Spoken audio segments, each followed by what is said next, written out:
Well, students, again I am taking with you chemical kinetics. Today I am discussing with you integrated rate equation for zero order reaction. Very important, generally exam में आती है बेटा, है 3 number की. Suppose we have a general reaction A E changing into the product. ये हमारे पास reaction है जिसमें रिएक्टेंट जो है वो प्रोडक्ट में चेंज हो रहे हैं. ठीक है. Let A not is the initial concentration, is the initial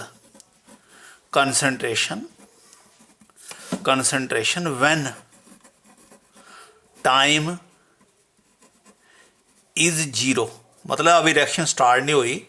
ठीक है. And A is the concentration after सम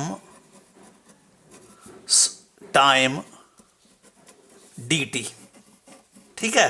थोड़े स्मॉल टाइम के बाद कंसंट्रेशन कितनी होगी ए. पहले क्या थी A0. ये आपका क्या है रिएक्टेंट. तो आपको मालूम है rate of reaction it is a we are talking for zero order reaction. तो rate of reaction is directly proportion to the concentration of the reactants. Sorry ऐसे लिखो, rate is directly proportion to the concentration of the reactant. ये हमारा ये we know this. अब rate की जगह मैं क्या लिख रहा हूं minus D A upon D T, क्योंकि रेट क्या होता है change in concentration per unit of time. Minus क्यों लिखा क्योंकि रिएक्टेंट की कंसंट्रेशन क्या हो रही है डिक्रीज है. प्रोपोर्शनली कांस्टेंट तोड़ दिया इज इक्वल टू के इनटू कंसंट्रेशन दिस. ये हमारा इस इक्वेशन को मैंने ऐसे लिख लिया. आप बात समझ गए. रेट की जगह जे लिख लिया, प्रोपोर्शनली कांस्टेंट तोड़ लिया, के आ गया और जे आ गया. अब देखो बेटा इसमें क्या है कि it is A zero order reaction. It is zero order reaction. Zero order reaction क्या होती है?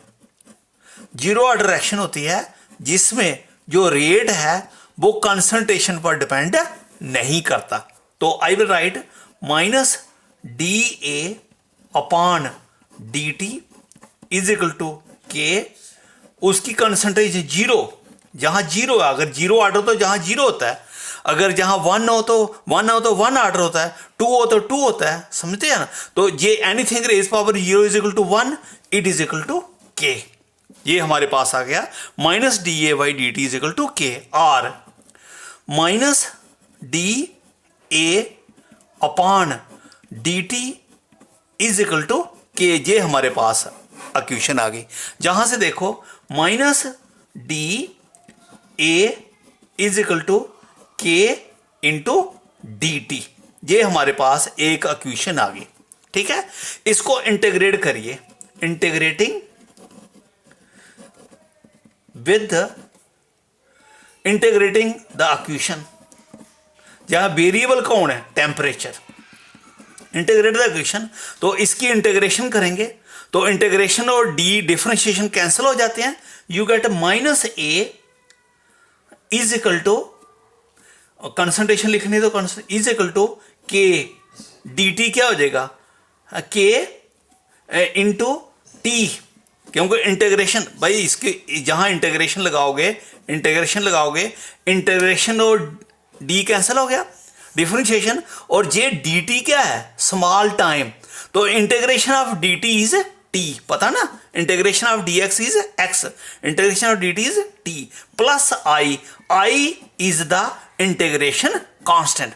ये आपका इंटीग्रेशन कांस्टेंट है. ओके.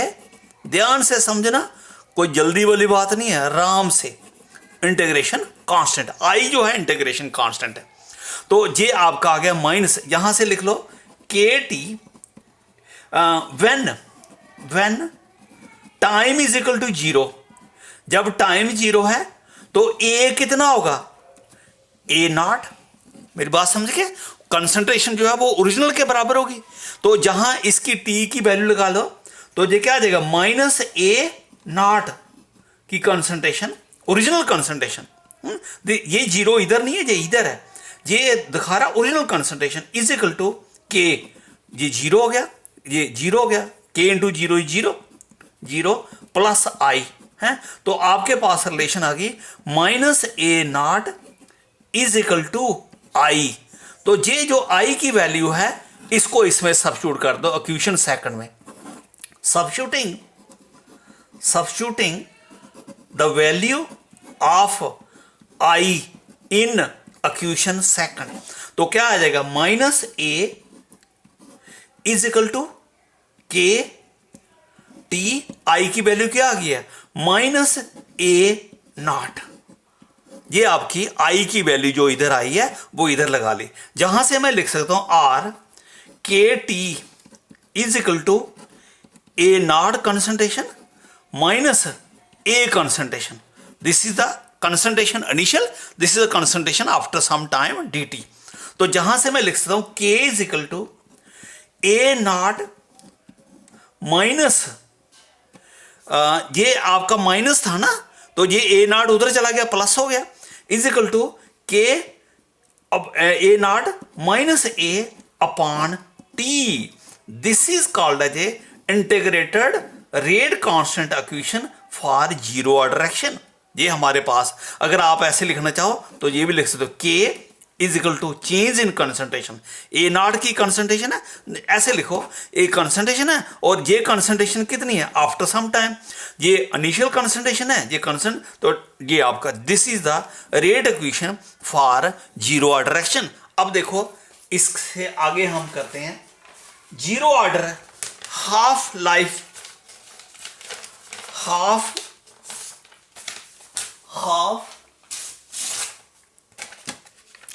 अब है half life period, half life period of zero order action, of zero order action. Zero order action के लिए हाफ लाइफ पीरियड निकालना है।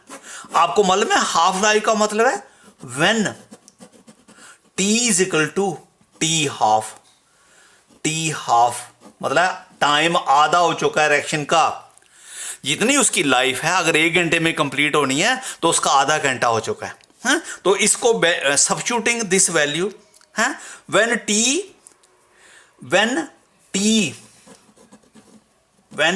T is equal to T by two, तो ए कितना होगा, A will be A not by two. अरे half life का period का मतलब है जब आधे रिएक्टेंट जो हैं वो प्रोडक्ट में चलेंगे हैं, तो जब टाइम आधा हो चुका है ए जीरो क्या थी, what was A naught original concentration, A क्या है concentration after some time dt। अगर टाइम आधा हो चुका है तो जो अब ए की वैल्यू क्या होगी ए नॉट बाई टू। तो substituting this value in this equation previous के जो अभी हमने ड्राइव किया, K is equal to A not minus A upon T है। तो टी कितना हो चुका है, ए नॉट का जगह ए नॉट आ गया और ए की जगह क्या आ गया ए नॉट बाई टू, और डिवाइड बाई टी की जगह क्या हो गया टी हाफ। अरे टी की जगह टी हाफ हो गया ना, ए नॉट की ए नॉट और ए की जगह क्या हो गया, क्यों उस वक्त ए जो है के के तो फर्क नहीं पड़ेगा, जो है ए जो है वो ए नॉट बाई टू हो जाएगा। तो जहां से इसको मैं सॉल्व करूं के इज इक्वल टू, इसको सॉल्व करोगे क्या होगा to A not minus A, तो क्या हो जाएगा A not by two, this will be equal to A not by two है divided by 1 by T half. अगर मैं टी हाफ को इधर ले जाऊं और T half is equal to A not by two K, अब दे हमारे पास हाफ लाइफ पीरियड इक्वेशन आ गया। अब इसको देखो मैं इसको ऐसे लिख लूंगा T half is directly proportional to the concentration of original concentration. देखो आपको देखो ये टू क्या है कांस्टेंट, के क्या है कांस्टेंट, वेरिएबल कौन है ए, तो जब मैं इधर इसको वापस आऊं तो ये आ गया ना, तो इसको प्रोपोर्शनली कांस्टेंट क्या हो जाएगा 2k क्या है, कांस्टेंट, ये दोनों कांस्टेंट है। तो t, इस रिलेशन को इधर जाए तो मैं ऐसे लिख सकता हूं, t half is directly proportional to the a, concentration of a। अगर मैं इधर आऊंगा तो j इस साइड को आ जाएगा।